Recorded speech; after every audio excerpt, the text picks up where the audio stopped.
کالا تھا لیکن سونا دل تھا بلال حبشی کا۔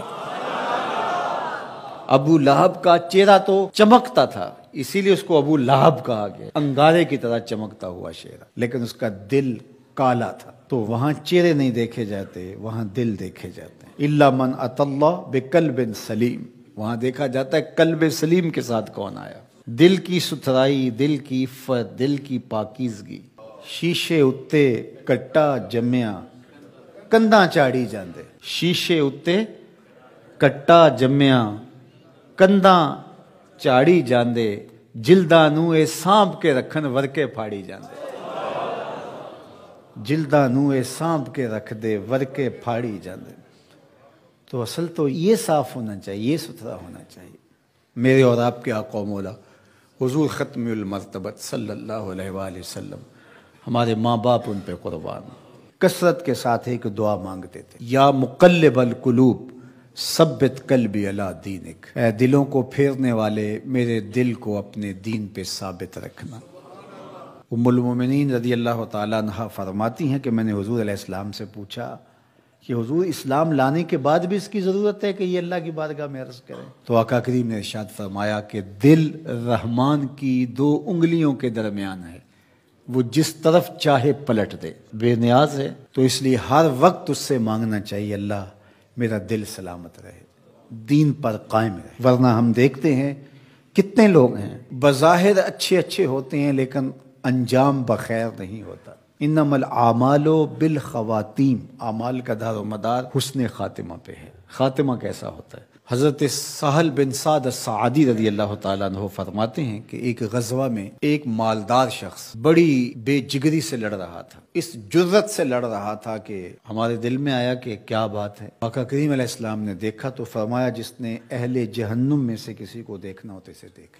بڑی حیرت ہوئی، ایک صحابی کہتے ہیں میں اس کے پیچھے ہو گیا کہ حضور علیہ السلام نے جو فرمایا ہے کوئی وجہ ہوگی تو میں دیکھوں ماجرا کیا ہے۔ تو کہتے ہیں جب وہ لڑتے لڑتے زخمی ہو گیا تو اس نے اپنی ہی تلوار کو اپنے سینے میں یوں رکھ کر کے اپنا وزن اس اوپر ڈال دیا اور 2 کندھوں کے درمیان سے تلوار ادھر نکل گئی اور یوں خودکشی کر لی۔ تو کہا کہ بندہ ساری زندگی نیکیاں کرتا ہے، لکھا ہوا غالب آ جاتا ہے اور پھر آخر اچھا نہیں اس کا رہتا۔ اور کتنے ایسے لوگ ہیں کہ جن کا ماضی بہت بھیانک اور برا تھا لیکن آخر ٹھیک ہو جاتا ہے۔ تو اس لیے ہمیشہ اللہ سے انجام بخیر کی دعا مانگو۔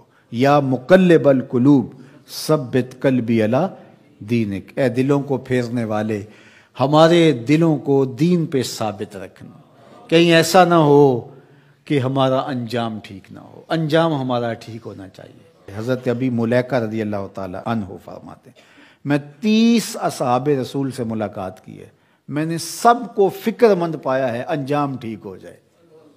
جنہوں نے اپنی آنکھوں سے حضور کو دیکھا وہ بھی ڈر رہے ہمارا انجام ٹھیک ہو جائے۔ رنگا رنگ سہیلیاں پرن کڑے، پر پریا اس دا جانیے جس دا توڑ چڑھے۔ ہمیں ایک اور دعا ترغیب دی گئی قرآن مجید میں اہل ایمان کو، اور وہ کیا؟ ربنا لا تزغ قلوبنا بعد اذ ہدیتنا وہب لنا من لدنک رحمہ انک انت الوہاب۔ اے اللہ ہمارے دلوں کو سیدھا کر دینے کے بعد دوبارہ ٹیڑھا نہ کرنا۔